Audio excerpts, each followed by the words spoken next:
अस्सलाम वालेकुम जी, good morning, सुबह बखैर। और गोइंग होपफुली आपके शहर में जहाँ से आप हमें देख रहे हैं आपका मौसम अच्छा होगा। और बारिश के बारे में हम यही कह सकते हैं कि होपफुली इतनी बारिश नहीं हो रही होगी, क्योंकि इतनी हो रही है कि अब तो दुआ ज़रा हम ऑपोजिट वाली दे रहे हैं। लेकिन एक और बात हम करना चाहते हैं, और ये भी ऐसी खबरें हैं जो ज़रा ज़्यादा आना स्टार्ट हो गई हैं आजकल। आपको बताएं कि कराची के क्लिफ्टन चाइना पोर्ट के करीब से मिलने वाली लड़के और लड़की की लाशों की शनाख्त हो गई है। Yes, this happened yesterday. एक कपल की बॉडीज़ जो हैं वो चाइना पोर्ट से मिली, और पहले तो आइडेंटिफाई नहीं हो रही थी, लेकिन अब पता चल गया है कि वेयर दे आर। इनकी उम्रें हैं 25 और 30 साल के करीब, और लाशों पर गोलियों के निशानात वाज़े मौजूद हैं। पुलिस के मुताबिक दोनों का ताल्लुक है गुजरावाला के एक ही गांव से। दोनों शादी करना चाहते थे, सो पसंद की शादी करना एक और जुर्म बना। और अपेरेंटली स्टोरी यही है कि ये पसंद की शादी करने के लिए अपने गाँव से निकले और कराची आए, और यहाँ पे आकर इनको कत्ल कर दिया गया। तो हुआ कुछ टाइमलाइन इस तरह है कि 15 जुलाई को दोनों घर छोड़कर चले गए, और कत्ल होने वाले शख्स और उसके दोस्त के खिलाफ गुजरांवाला में लड़की के अगवा का मुकदमा भी दर्ज है। पुलिस को शक है कि दोनों के कत्ल में मुमकिना तौर पर कोई करीबी रिश्तेदार मुलव्विस है, और लड़की के भाई को गुजरांवाला पुलिस ने हिरासत में ले लिया है। ऑब्वियसली इस वक्त अगर हम बात करेंगे तो थोड़ी सी अजम्पशन ही होगी, लेकिन ऑलमोस्ट मोस्ट डेफिनेटली फैमिली ही इन्वॉल्व होगी, वरना और किसी को क्या तकलीफ हो सकती है अगर कोई शादी करना चाहता हो। इट्स सर्टेनली जाहिर है कि मतलब हम ये कह रहे हैं कि हम किस तरह से इस माशरे के इशू को डील कर सकते हैं, हैंडल कर सकते हैं, इस पे भी तो हमें गौर व खौस करने की ज़रूरत है। मतलब ये हुआ चला जा रहा है, ये दिहाइयों से हो रहा है, ये क्या आने वाली 5, 10, 8 दिहाइयों भी होता रहेगा जब दो लोग जो आपस में फ़ैसला कर लें कि ज़िंदगी उन्होंने साथ गुजारनी है या मोहब्बत करते हैं, जो कि जुर्म नहीं है करना, उनको साथ ना देने का फैसला उनके घर वाले या माशरा या दीगर लोग करते हैं, और उसके खिलाफ इस हद तक जाते हैं कि उनकी जान ले लेते हैं। मतलब इट्स बेटर, आप जरा ये थॉट प्रोसेस सोचें कि इट्स बेटर कि ये मर जाएं रादर देन कि ये साथ रहें और जिएं और खुश रहें। और अब्दुल्ला, आपने तो मोहब्बत का वर्ड यूज़ किया है ना, यहाँ हम पसंद की शादी की बात करते हैं। मतलब इतनी we are perhaps the only country in the world, the only, मैं कहती हूँ कि कल्चर इन द वर्ल्ड या पॉपुलेशन इन द वर्ल्ड जो कि चाहते हैं कि जी पसंद की शादी ना हो, बस कुछ भी हो जाए लेकिन पसंद ना आ जाए कोई एक दूसरे को। मतलब how odd is that, how odd does that sound?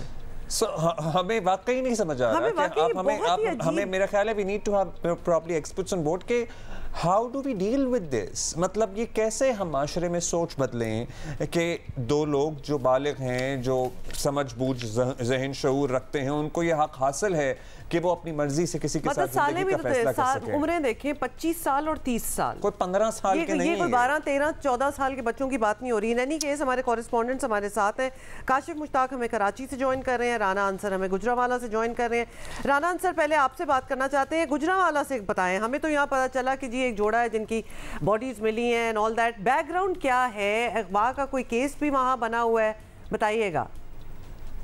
अच्छा हुमा, देखें सबसे पहले मैं आपको बताऊं, ये जो जोड़ा है साजिद और जो लड़की है शनाज, गुजरांवाला का थाना ततलियाली का ये इलाका है बुड्ढा गुराया।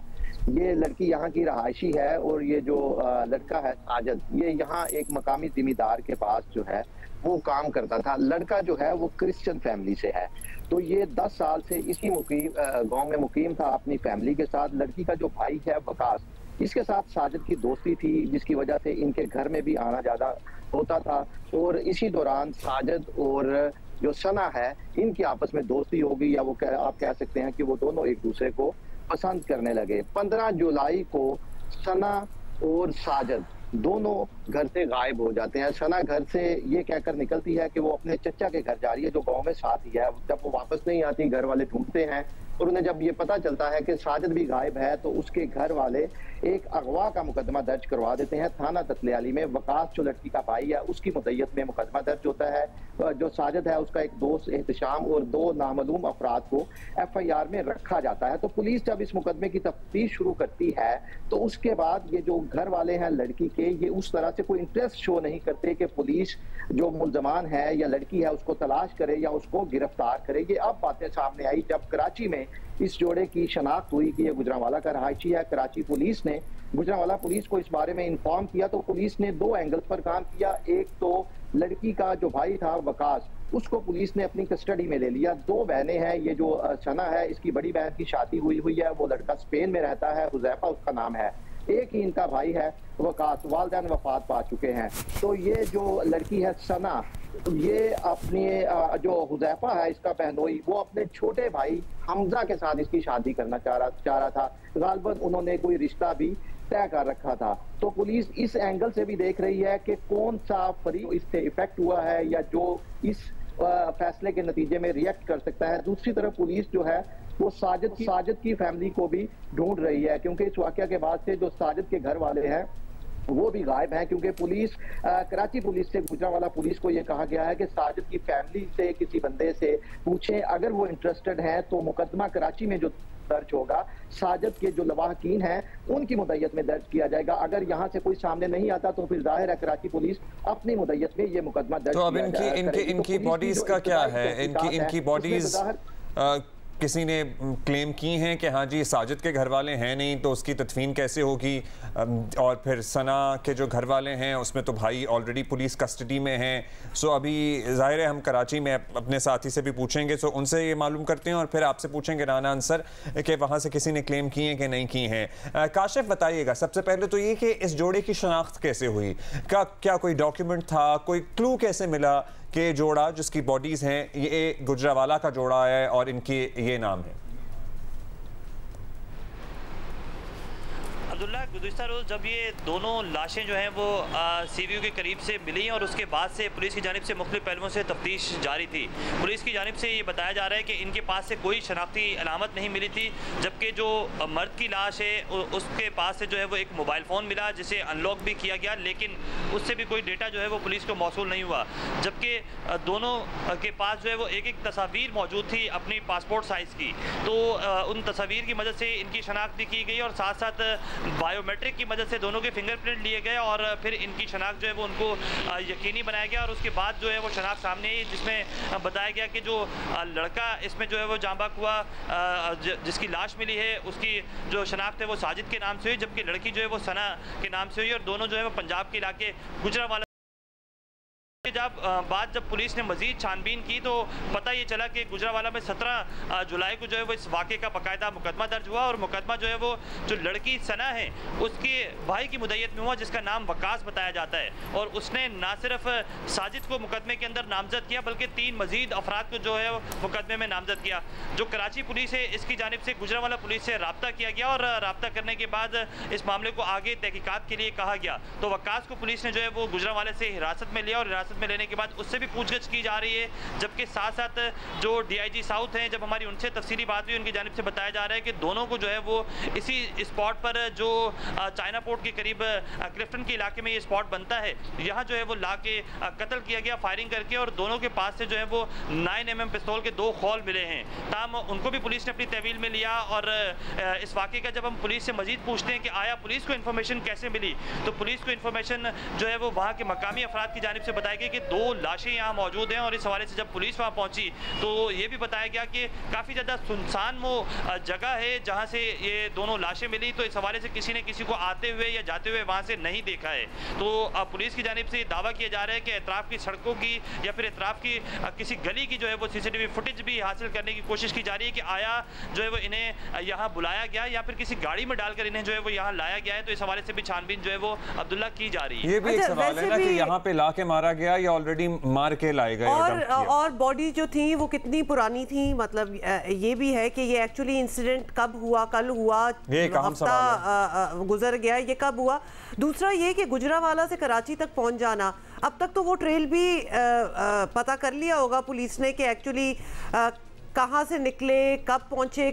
ऑब्वियसली कराची पहुंच गए ना तो कहीं तो रहते ही होंगे, कोई रिहाइश, कोई घर, कोई रेंट पे कमरा, कुछ ना कुछ तो होगा ये बैकग्राउंड। काशिफ, बैकग्राउंड में जो है वो पुलिस की जानिब से बताया जा रहा है कि जहां से इन दोनों की लाशें मिली हैं क्लिफ्टन के करीब से, उसी के करीब से जो है वो वहीं के ये रिहायशी लगते हैं कि उसी के सराउंडिंग में कहीं ये रह रहे थे। ताहम ये अब तक पुलिस की जानिब से कंफर्म नहीं किया गया कि आया इस स्पॉट पर ये खुद वहाँ पहुँचे या फिर इन्हें किसी तरीके से वहाँ लाया गया है। तो पुलिस इस हवाले से भी तहकीकात कर रही है, चूँकि जिस जगह से जो ये लाशें दोनों मिली हैं वहाँ एतराफ़ में दूर दूर तक कोई CCTV फुटेज मौजूद नहीं है। अलबत्ता वहाँ की जो करीब सड़क है, जो मेन CVO रोड की सड़क है, वहाँ की जो है वो CCTV फुटेज हासिल करने की कोशिश की जा रही है। जबकि पुलिस की जानिब से ये भी बताया जा रहा है कि इन दोनों के पास से तो मोबाइल फ़ोन नहीं मिला, लेकिन जो इसमें साजिद है उसके पास से जो मोबाइल फ़ोन मिला है उसका डेटा भी जो है वो इकट्ठा किया जा रहा है। जबकि जो पिस्तौल इसमें इस्तेमाल किया गया है उसे फॉरेंसिक के लिए जो उसके खोल वहाँ से मिले हैं वो फॉरेंसिक के लिए भेजे गए हैं और इस हवाले से भी तहकीकात की जा रही है। और ये बॉडीज कितने दिन पुरानी हैं ये डिटरमिन हो सका? दोनों के जो अहले खाना है उनकी जानिब से पुलिस से कोई राब्ता नहीं किया गया है ताहाल, और अगर मजीद भी राब्ता नहीं किया जाता है तो इस वाक़े का मुकदमा जो है वो सरकार की मदईयत में DIG साउथ की जानिब से कहा जा रहा है कि दर्ज किया जाएगा, और दर्ज करने के बाद पुलिस अपनी मदद आपके तहत जो है वो इसमें मजीद आगे। लेकिन ये भी कितनी कंसर्निंग बात है ना कि फैमिलीज की तरफ से भी कोई मुकदमा दर्ज ना किया जाए या फिर कोई कंसर्न ना हो, कोई कंसर्न नहीं है। अब क्योंकि वो जो लड़का है उसके घर वाले तो वैसे ही नहीं मिल रहे, मंजर आम से गायब हुए हैं। जाहिर है हो सकता है उनको अपनी जान का खतरा महसूस हो रहा हो। क्या वजूहात हो सकती हैं? लड़के के बैकग्राउंड के बारे में आपने हमें बताया राना अंसर, उसके घर वाले मंजर आम से गायब हैं, अभी ये इनकी दोनों की बॉडीज़ यहाँ मौजूद हैं। लड़की के रिश्तेदारों में और कोई हो, ज़ाहिर है ख़ानदान होता है कि कोई इसको क्लेम करें कि हाँ जी हम डेड बॉडी लेते हैं, हम इसकी तदफीन करेंगे। कोई ऐसी पेशरफ्त नहीं है क्या? जी अब्दुल्ला, देखें इसमें दो बातें हैं। जैसे मैंने पहले बताया कि जो लड़का साजिद है वो क्रिश्चियन फैमिली से है और ये एक बिल्कुल गरीब घराना है जो मुकामी किसी जिम्मेदार के डेरे पर कामकाज करते थे। तो जाहिर है जब इस तरह के वाकयात होते हैं तो ज्यादा रिएक्शन।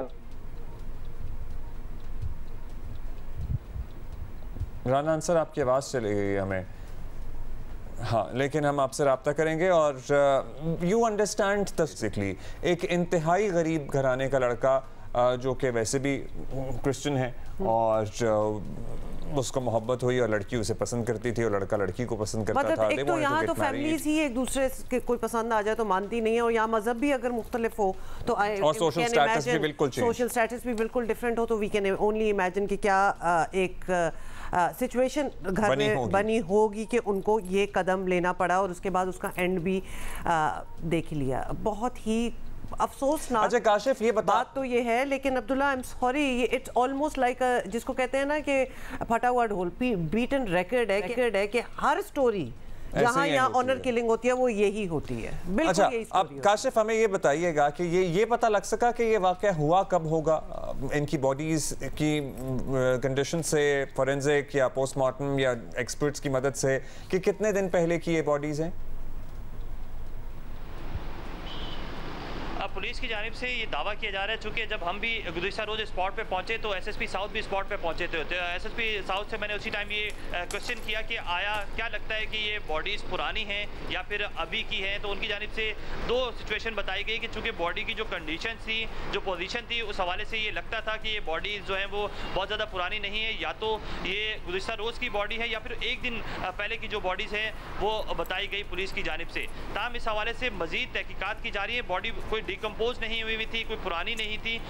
चूँकि इस हवाले से ये भी बताया गया कि दोनों की जो पोजीशन है, जब फायरिंग करके इनको कत्ल किया गया है तो दोनों को एक दूसरे के करीब भी, चूँकि जो ब्लड के वहाँ सैंपल्स पुलिस की जानिब से लिए गए हैं, क्राइम सीन यूनिट की जानिब से भी, उनकी जानिब से भी बताया गया कि दोनों को एक ही स्पॉट पर पहले लाया गया, लाने के बाद वहाँ बाकायदा फायरिंग करके कत्ल किया गया और उसके बाद जो भी मुलजमान हैं वहाँ से वो फरार हुए हैं। पुलिस की जानिब से कहा जा रहा है जैसे ही मेन रोड की CCTV फुटेज जो है वो सामने आएगी तो उसके बाद सिचुएशन कुछ हद तक क्लियर होगी। अब तक पुलिस की जानिब से ये भी नहीं बताया गया है कि आया ये कराची के किस इलाके में रहते थे, चूंकि बायोमेट्रिक की मदद से इनकी शनाख्त, इनकी मैयतें अभी तो यहीं पे हैं। क्या गुजरावाला भेजी जाएंगी या अभी तक किसी ने क्लेम नहीं किया, यहाँ ही इनकी तदफीन कर दी जाएगी? राना अंसर आप बताइए।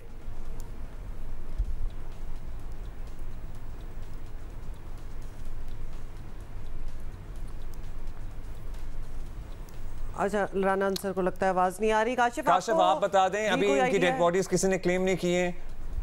जैसे मैंने पहले बताया कि चलें काशिफ रुकिएगा, राना साहब को सुन सकते हैं। उन्होंने क्लेम किया है और यकीनन गुजरांवाला पुलिस की एक टीम यहाँ से बताया जा रहा है कि कराची जाएगी और डेड बॉडीज को कराची से अगेन बताइए कि किसने क्लेम किया है?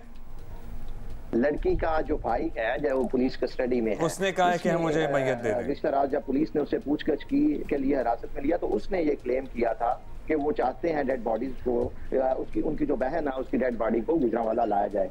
तो गुजरांवाला पुलिस की टीम जो है उसकी तरफ से ये कहा गया है कि एक पुलिस टीम यहाँ से रवाना की जाएगी कराची। जो हम बात कर रहे थे कि मुकदमा किसकी मुद्दत में दर्ज किया जाएगा, तो साजिद के घर वालों में से अभी तक किसी ने गुजरांवाला पुलिस के जरिए जो राब्ता होना था कराची पुलिस से वो नहीं किया।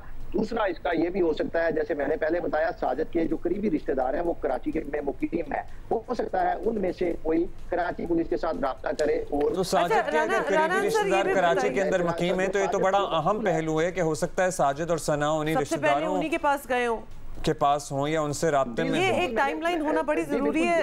राना सर ये भी बताइएगा कि सना की फैमिली में कौन कौन है? एक भाई का जिक्र तो हो रहा है लेकिन और भी माँ बाप, बहन है मैरिड जिसके देवर से अपेरेंटली इसकी मंगनी हुई भी थी और माँ बाप है नहीं। माँ बाप दोनों नहीं है क्या? जी पहले मैं ये बता चुका हूँ, ये जो फैमिली है एक ही भाई है, दो बहनें हैं, वालिदैन वफात पा चुके हैं। बड़ी बहन की शादी हुई है, वो तो सना का बहनोई है, वो स्पेन में रहता है और वही अपने छोटे भाई में, ये क्लास के का राशि है, गुजरांवाला का ये गांव है क्लास के, तो वो अपने छोटे भाई से सना की शादी करना चाहता था और शायद इनकी आपस में कोई रिश्ता भी। और इनके सोशल स्टेटस में कितना फर्क था? मतलब ये जो सना के अहले खाना थे, ये किस तरह, इनका क्या बैकग्राउंड था? कारोबारी लोग थे, जॉब करते थे? आपने हमें बताया था जाहिर है लड़का बहुत ही गरीब खानदान से ताल्लुक रखता था। बिल्कुल काफी फर्क है अब्दुल्ला। सोशल स्टेटस में लड़की के जो घर वाले हैं वो मकामी जिम्मेदार हैं, छोटे जिम्मेदार हैं, लेकिन फिर भी एक खुशहाल घराना है। जैसे मैंने पहले बताया, इसकी जो सिस्टर है वो भी उसकी स्पेन में जो लड़का मुकीम है उससे शादी हुई है और जो लड़का है वो मकामी, उसकी जो लड़के की फैमिली है एक मकामी जिम्मेदार के डेरे पर काम काज करते हैं, जमीनों पर भैंसों को चारा डालते हैं। तो बिल्कुल वो एक मुलाजिम वाला स्टेटस। अच्छा काशिफ, अब ये पता लगा है कि FIR भी हो गई है, किसकी मुद्दत में मुकदमा दर्ज हुआ है?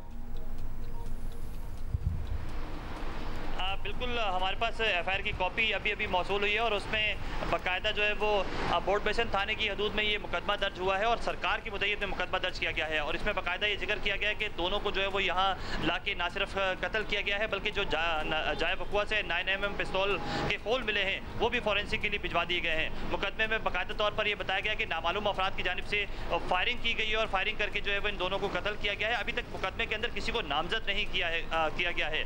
बोर्ड बेसन थाने में ये मुकदमा दर्ज किया गया है जिसमें कत्ल की दिफात जो है वो शामिल कर ली गई हैं और इसमें ये बताया जा रहा है कि अब पुलिस जो है वो तफ्तीश करेगी, वो भी सरकार की मुद्दत में। चूंकि ये मुकदमा दर्ज हुआ है तो इसकी तफ्तीश भी जो है वो इसी तरह से की जाएगी। जबकि जो मुकदमा है, जो तफ्तीशी अफसर हैं उनकी जानिब से ये कहा जा रहा है कि अब तक दोनों की फैमिली से जो है वो पुलिस रब्ता करने की कोशिश कर रही है और ना सिर्फ कराची पुलिस यहाँ से रब्ता कर रही है बल्कि ये भी कोशिश की जाएगी कि यहाँ से कराची पुलिस जो है वो गुजरांवाला मूव हो और इस हवाले से एक जो खुसूसी टीम बनाई जाएगी वो वहां से दोनों फैमिली से जो है वो इंटरोगेशन करे। गॉट इट काशिफ, बहुत शुक्रिया। That is all the time we have. Rana क्यों एकदम से फिर आप ज़रा शॉक में चले जाते हैं कि जिसने प्लानिंग की होगी कि हम इनको ज़िंदा नहीं रहने देंगे, वो कहीं ना कहीं से चल के तो आए होंगे, कोई बस में बैठे होंगे, कोई गाड़ी में बैठे होंगे। मतलब इतने दौरानिये में अब्दुल्ला उनका दिमाग वही था कि हम जाएंगे और उनको कत्ल करेंगे। मतलब आई एम जस्ट थिंकिंग कि ये ऐसा नहीं है, ये कहने जा रही है कि ऐसा नहीं है कि कोई तैश में आया और उसने अचानक से ये फैसला किया और कत्ल कर दिया। ये एक प्लान्ड मर्डर है। और उस प्लानिंग के कुछ घंटे तो होंगे ना दौरानिये में, किसी का माइंड चेंज नहीं हुआ कि नहीं एक्चुअली गलत बात है और हमें ये नहीं करना चाहिए। गुजरांवाला से या तो लाहौर आए होंगे लाहौर से फ्लाइट लेके कराची आए होंगे या बाय रोड आए होंगे या बाय बस आए होंगे किसी तरह। ये तो ये पूरे एक दिन का वक्त है ऑलमोस्ट। सो इसमें जाहिर है किसी ने प्लान किया और इन दोनों को या तो वरगलाया, इकट्ठे किया और यहाँ पे लाके दोनों को कत्ल कर दिया। स्पेकुलेशन लेके कुछ ना कुछ तो प्लानिंग होगी कि दो लाशें जो हैं इस तरह मिली हैं। It's very very sad, very unfortunate. अच्छा जी, अच्छा एक और अनफॉर्चुनेट चीज़ के बारे में आपको बताते हैं। पंजाब असेंबली इजलास जो था वो बदनज़मी का शिकार हो गया। कल की बात है, अरकान असेंबली की ऐवान में हाथापाई होगी, मतलब एक दूसरे को उन्होंने थप्पड़ लगाए बेसिकली। पंजाब असेंबली इजलास के दौरान मुक्के शुक्के चल रहे हैं जी, मुक्के कुसून मतलब whatever you want to call it. बहुत कुछ हो रहा है। तो हुआ जी ये कि पीटीआई के खालिद निसार डोगर हैं, हाँ। इन्होंने नून लीग के हसन रियाज को थप्पड़ मार दिया। दोनों अरकान एक दूसरे को आवाज़ें कसने और हाथापाई तक फिर आगे मामला बढ़ाते चले गए। कायम मकाम स्पीकर ज़हीर इकबाल ने दोनों को असेंबली की अगली 15 नशस्तों के लिए मुअत्तल कर दिया है और बस फड्डा होता रहा। ये हो रहा है, मतलब ये प्लीज यहाँ मैं आपकी तवज्जो इस बात पे जरूर लाऊंगी कि ये वो लोग हैं, ये वो अपॉइंटीज हैं जिनको हमने वोट दिए, ये हमारे मसाइल हल करने के लिए यहाँ बैठे हुए हैं, मतलब सो टू स्पीक। और इनका अपना हाल अगर आप देख लें, वाई डू ये अगर पिछली कहानी से थोड़ा सा कनेक्शन कर लें कि why do people resort to violence. आपको पता है कि आपके ऊपर 36 कैमराज ऑन है, आपको पता है कि आप हेडलाइन न्यूज बन जाएंगे विद इन एन आवर, आप अपना गुस्सा कंट्रोल नहीं कर पाते। This is again so unfortunate, so disappointing कि ये तो हाथापाई की वजह से ही they should be disbarred, they should be, I am sorry to say but literally इतनी प्रेस्टिजियस जगह से जिसका कोई you know there is some element of respect over there. Training में क्या है वैसे हमारा निज़ाम?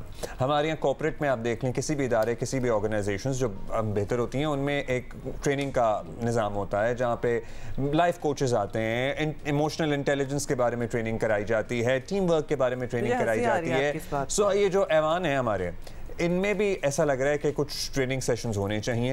मैं तो कहती हूँ जब आप वोट दे रहे हैं ना, जब अगली बारी आपकी बारी आएगी वोट देने की, आप मतलब बहुत चीज़ें तो देख रहे हैं लेकिन आप उस शख्स का कैरेक्टर, उसका टेम्परामेंट, ये सब कुछ भी देखें। बिकॉज टेम्परामेंटली इतने वीक होंगे कि किसी बात पे भी थप्पड़ थप्पड़ हो गए तो क्या बात करनी है इन्होंने? आपके इश्यूज के बारे में क्या आगे बात करनी है? वोट से पहले कुछ और होता है, वोट मिलने के बाद कुछ और होता है। हमारे यहाँ इन बुनियादों पे हमारे यहाँ कहाँ वोटों के फैसले होते हैं? आपको पता ही है, हमारे यहाँ होते हैं ये सारी चीजें। आई गेट इट, लेकिन ये वोट वाले दिन कोई रॉक के नीचे नहीं छुप के बैठे होते, इनके टेम्परामेंट्स और इनकी पर्सनैलिटी से लोग वाकिफ भी होते हैं। बट हमारे फैक्टर्स कुछ और हैं ना। अच्छा जी, अभी हम We like violence, हाँ क्लियरली। आज एटलीस्ट शो के दो जो खबरों से हमने शो स्टार्ट किया उससे तो यही लग रहा होगा। ये मसला तो जाहिर है, जब से बनी नो इंसान है, जब से है इंसानियत, तब से है ये मसला। और वो ग्लैडिएटर्स का ज़माना भी आपको याद है जब वायलेंस को एज एन एंटरटेनमेंट इस्तेमाल किया जाता था। But we should progress from that. Are we entertained is the question that we are going to leave you with, क्योंकि हमने ब्रेक लेनी है। ब्रेक के बाद हाजिर होते हैं मेरा ख्याल है।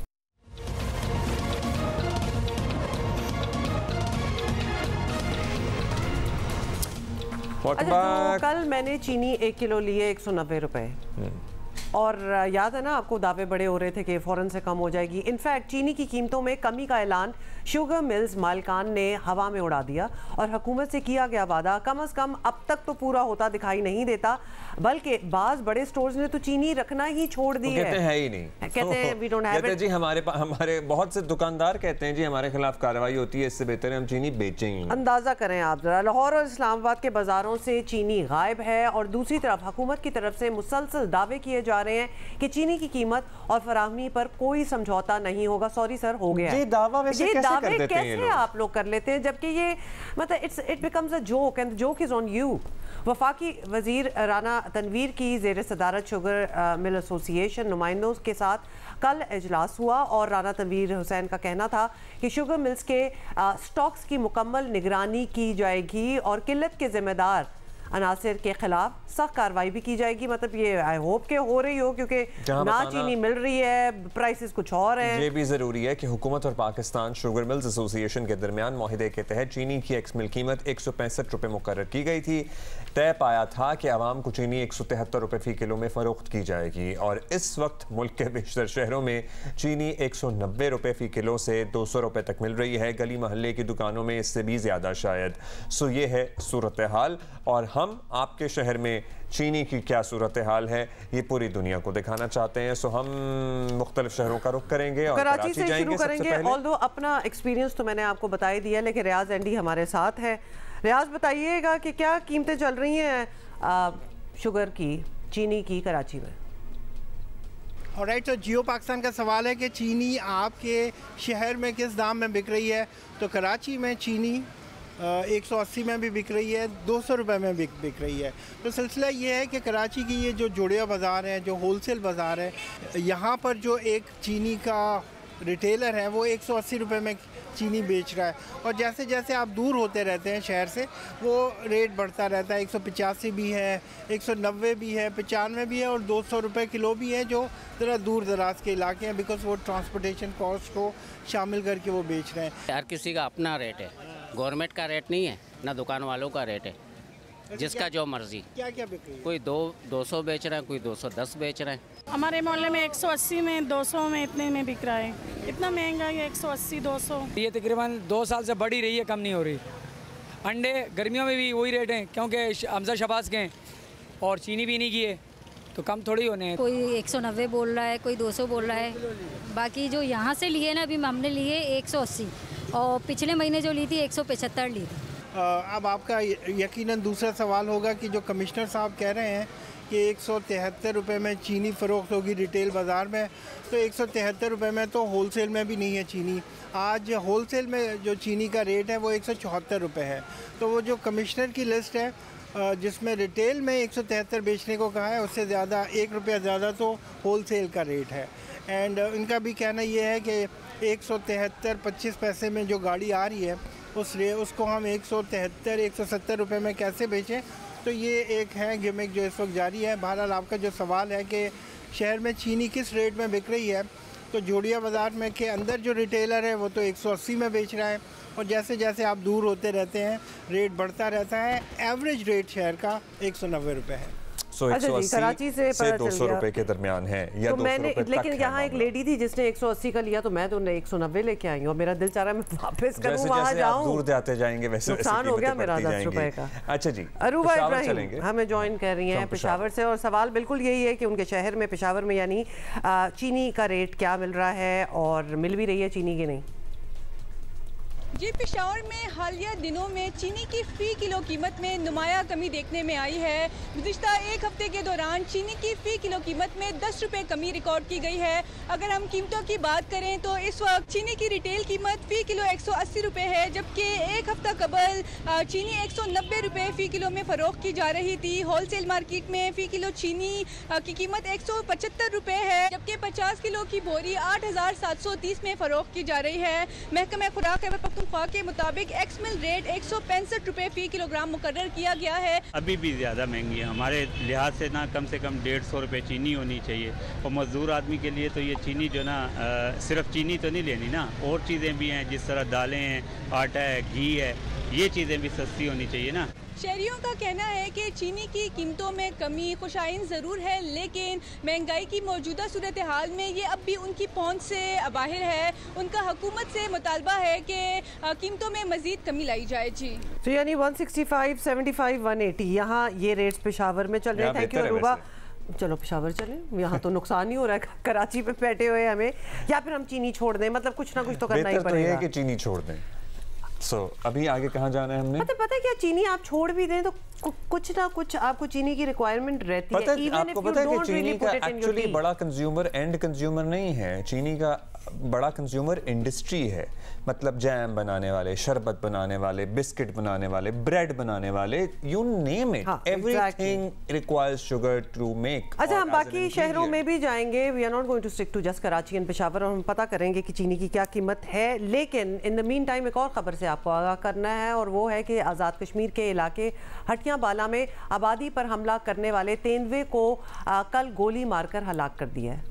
Could there be another end to the story? I wonder. मगर ज़ाहिर है जब जान पे बन आए तो फिर आपके पास प्रॉबली शायद कोई रिजॉर्ट ना हो, लेकिन क्या ही बेहतर होता कि हमारा वाइल्ड लाइफ का महकमा इतना मुतहर्रिक होता और इसको कुछ कितना खूबसूरत और स्किन है वैसे तरीके से हैंडल कर लिया जाता। पुलिस के मुताबिक तेंदुआ कुछ रोज पहले मकामी आबादी से 8 साल बच्ची को उठाकर ले गया था, जो बाद में मुर्दा हालत में मिल गई थी, और तेंदुए ने कल दोबारा आबादी पर हमला किया, जिसमें एक लड़का जो था वो जख्मी हो गया। अब्दुल्ला, आपको लगता है इतनी चीजों के बाद इसको छोड़ना था तेंदुए को? नेचुरली उसको कैप्चर नहीं करना था, उसको मारना था।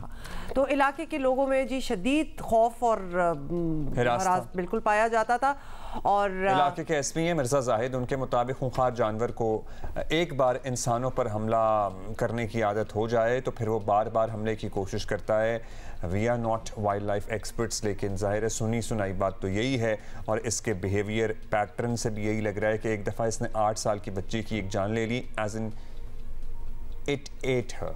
बेसिकली ऑब्वियसली जो एक जानवरों के हवाले से जो आप एक चीज़ सोचते हैं वो ही हुआ। और एक और लड़के पे इसने हमला करने की कोशिश की, बस जो बच गया।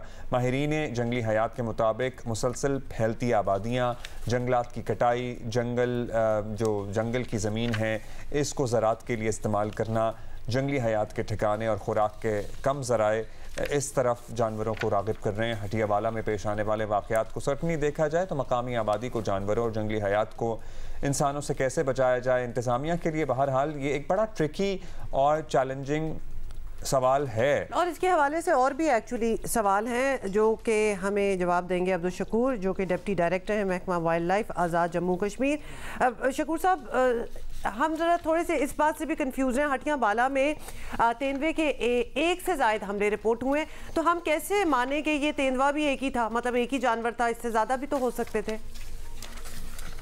जी बहुत शुक्रिया जी कि सबसे पहले तो महकमा के बिहाफ पे और गवर्नमेंट ऑफ आज़ाद कश्मीर के बिहाफ पे हम उस मुतासरा फैमिली से इज़हार ताज़ियत करते हैं कि जिनका नुकसान हुआ है, बच्ची जो है वो उसकी मौत वाक़ हुई है वहाँ पे। तो जो एरिया है ये काफ़ी दूर दराज एरिया है ज़िला झेलम वैली में, और वहाँ पे जो एक बच्ची की जो मौत वाक़ हुई है तेंदुए की वजह से लोगों का कहना, तो हमने उस साइट को विज़िट किया है। तो वहाँ पे क्योंकि तेंदुए की जो जिबिलत है वो ये है कि वो किसी इंसान पे इतनी जल्दी हमलावर नहीं होता।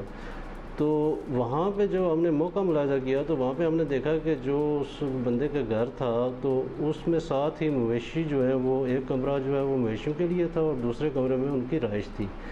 तो बच्ची जो है वो दरवाज़े में खड़ी थी उन लोगों के बयानात के मुताबिक। तो तेंदुआ जो है वो ज़्यादा पॉसिबिलिटी यही है कि वो किसी जानवर के पीछे, बकरी या कोई भी जानवर हो उसके पीछे आता है। तो बच्ची क्योंकि वो दरवाज़े पे खड़ी थी तो अचानक उसने बच्ची पे हमला कर दिया, तो जिसकी वजह से बच्ची की मौत वाक़ हुई है।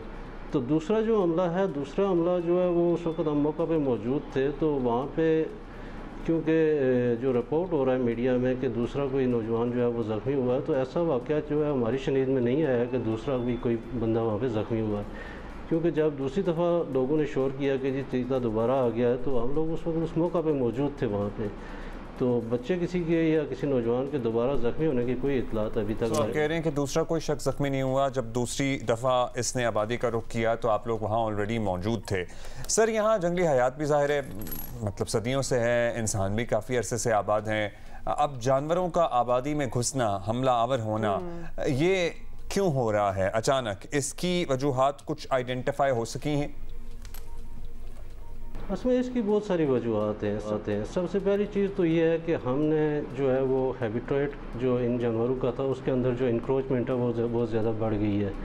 फिर हमारी जो आज़ाद कश्मीर में बिलखुसूस जो हमारे पहाड़ी एरियाज़ हैं वहाँ पे लोगों की जो सेटलमेंट है वो बिल्कुल जंगलात के रकबा के बिल्कुल साथ साथ है। और जो नीचे वाले एरियाज़ हैं वहाँ पे जो सोशल फॉरेस्ट्री है वो भी एक आंसर है कि वहाँ पे नीचे जो बुशेज़ हैं, जो झाड़ियाँ हैं वो बहुत ज़्यादा ग्रो कर चुकी हैं। और फिर कुछ एरियाज़ ऐसे हैं कि जहाँ पे पत्थर और चट्टानें बहुत ज़्यादा हैं और वहाँ पे इन जानवरों को हाइडआउट्स मिल जाती हैं। तो वहाँ पे ये अपनी जो है वो रहाइश रख लेते हैं और साथ ही इधर उधर जो करीबी आबादियाँ हैं तो उनके माल मवेशी भी अक्सर जो है वो नुकसान करते हैं। मेन फैक्टर है कि आज़ाद कश्मीर का पूरा एरिया जो है वो LOC के करीब है। तो LOC के करीब जो इंडियन साइड से बाढ़ लगी है तो उसने भी, ये भी एक फैक्टर है कि क्रॉस बॉर्डर माइग्रेशन जो है वो जानवरों की वो मुतासर हो रही है। तो ये भी एक मेजर फैक्टर है कि जो जानवर पहले क्रॉस बॉर्डर माइग्रेट करते थे तो अब उनकी माइग्रेशन में काफ़ी फ़र्क पड़ा है और उनको जो उनका हैबिटेट था जो उनके जो घूमने फिरने की जगह थी, जो जिस जगह में उन्होंने घूमना था तो वो जगह बहुत श्रिंक हो गई है। तो अल्टीमेटली फिर वो साथ जो एडजस्टेंट आबादियाँ हैं तो जानवर उन आबादियों के अंदर रुख करते हैं जहाँ पे उन्हें कोई हाइडआउट मिल जाती है। ये तो एक ट्रेजेडी होगी, यानी जानवर भी अपनी स्पेस को रिक्लेम करने की फिर तो कोशिश कर रहे हैं ना, इन सिंपल वर्ड्स। ये बताइएगा कि मकामी अफराद को जंगली जानवरों या फिर जंगली हयात को इंसानों से बचाने का कोई तरीका तो ऑब्वियसली ढूंढना होगा, क्योंकि इस तरह तो नहीं चल सकता। तो फौरी तौर पर क्या करना चाहिए, क्या ऑप्शंस हैं? फौरी तौर पे जो इक़दाम महकमे ने किए हैं या कर रहा है महकमा, वो ये है कि वहाँ पे हमारा स्टाफ जो है वो हमने डिप्यूट कर दिया उस एरिया में, क्योंकि उस एरिया में करीब 3 स्टाफ नहीं था, हमने दूसरी जगह से स्टाफ उधर भेजा है। तो वो स्टाफ जो है एक तो उस एरिया पे नज़र रखे हुए है कि दोबारा ऐसा कोई इंसिडेंट वाक़ई ना हो, फिर वो लोगों को अवेयरनेस जो है वो बुनियादी पर्पज़ है हमारा कि लोगों को ये समझाया जाए कि उन्होंने अपने माल मवेशी को हिफाजत कैसे करनी है, अपनी इमलाक की हिफाजत कैसे करनी है, और फिर जिन रास्तों पे चीता जा रहा है वहाँ उन रास्तों पे कम से कम जो है वो लोग अकेले ना जाएं बल्कि 2-4 बंदे इकट्ठे होकर जाएं, या इस तरह की दीगर जो सरगर्मियाँ हैं। तो फिर कुछ ऐसी चीज़ें भी हैं कि जिनके हम गैजेट इस्तेमाल करके तो हम कोशिश करते हैं कि वो एरिया जो है वो जानवर छोड़ दे ताकि इंसानी आबादी से वो कम से कम दूर चला जाए। तो ये शॉर्ट टर्म यही है कि लोगों को अवेयरनेस दी जाए और उस एरिया में जो महकमा की जो प्रेजेंस है उसको यकीनी बनाया जाए। अच्छा साहब, अब्दुल शकूर साहब, लॉन्ग टर्म में इन मसाइल का हल क्या है? जंगलात की कटाई बंद हो, ये तो ज़ाहिर होना ही चाहिए, लेकिन अब आबादियाँ भी बहुत सी जगहों पे बस चुकी हैं, इन्हें क्या खाली करना पड़ेगा? मतलब को एग्जिस्टेंस का तरीक़ाकार क्या है? और आपका वो पॉइंट अभी तक हम सोच रहे हैं कि वो जो LOC पर बाढ़ लगी है, वो जो क्रॉस बॉर्डर माइग्रेशन थी, ज़ाहिर जानवरों ने तो नहीं ये बॉर्डर बनाए, वो भी बंद हो गई है, जिसकी वजह से they don't have spaces to go about. देखिए, हमारी जो मौजूदा गवर्नमेंट है उसका एक तो बहुत अच्छा इकदाम ये है कि जंगल की कटाई पे मुकम्मल बैन हो गया है और उस पर काफ़ी सारे एक्शंस भी हुए हैं। अब जहाँ तक लोगों का ताल्लुक है तो हमारी तो तकरीबन मोस्टली जो पॉपुलेशन है वो जंगलात के साथ ही आबाद है, तो इतनी बड़ी आबादी को आप डिस्प्लेस नहीं कर सकते कि हम लोगों को कहें कि आप पहाड़ियाँ छोड़ के नीचे आ जाओ। नीचे भी आपके पास इतनी जगह अवेलेबल नहीं कि जहाँ पे आप लोगों को सेटलमेंट्स दे सकें। तो इसमें जो है वो मैंने पहले भी यही बात की थी कि हमें को एग्जिस्टेंस पे जाना है और इसका सस्टेनेबल हल तलाश करना है कि हम क्या कर सकते हैं। तो उसमें ये है कि लोगों को अवेयरनेस दी जाए, फिर उनको जो वहाँ पे लाइवलीहुड अपॉर्चुनिटीज़ हैं लोगों को वो दी जाए कि ताकि वो जंगलात की तरफ रुख कम करें, ताकि वो अपनी ज़मीनों तक महदूद रहें, और फिर जो है जो चीते का कुदरती मस्कन है उसकी हिफाजत की जाए। तो जब लोगों को इस चीज़ की आगाही हो जाएगी तो ये जो कन्फ्लिक्ट है ह्यूमन और लेपर्ड का, ये बिल्कुल मिनिमाइज़ हो जाएगा। तो हमें जो है वो सब दोनों ही तरफ जो है वो उनको मैनेज करना है कि लोगों का नुकसान भी ना हो और जानवर जो हमारे इकोसिस्टम का हिस्सा हैं तो इनको भी बचाया जा। शुक्र साहब, प्रोसेस तो क्लियर है, होपफुली इस पे जल्द कुछ इक़दामात भी हम देखें। Thank you for your time. और ये जो दरख्त काटे जा रहे हैं और ये जो हाउसिंग सोसाइटीज़ और विलेजेस एंड टाउन्स ये सब कुछ बन रहा है, मतलब इसके असरात तो हम ये जो मौसम का हाल है, जो बारिशें हो रही हैं, जो क्लाउड बर्स्ट हो रहे हैं और कुछ अरसे से सिलसिला शुरू हुआ है, this is all because of that. तो जो हम कह रहे होते हैं दरख्त लगाएं, मतलब दरख्त लगाएं तो ज़रूर, लेकिन जहाँ अभी दरख्त एग्जिस्टिंग हैं वहाँ काटे नहीं प्लीज़, अब नहीं हो सकता। और फिर ये दूसरा मसला जानवरों वाला, तो वो भी ऑब्वियसली उनकी भी स्पेसेस लेते चले जा रहे हैं हम। We need to revisit our decisions and our way of living. अभी ब्रेक लेंगे, वापस आएंगे थोड़ी देर में।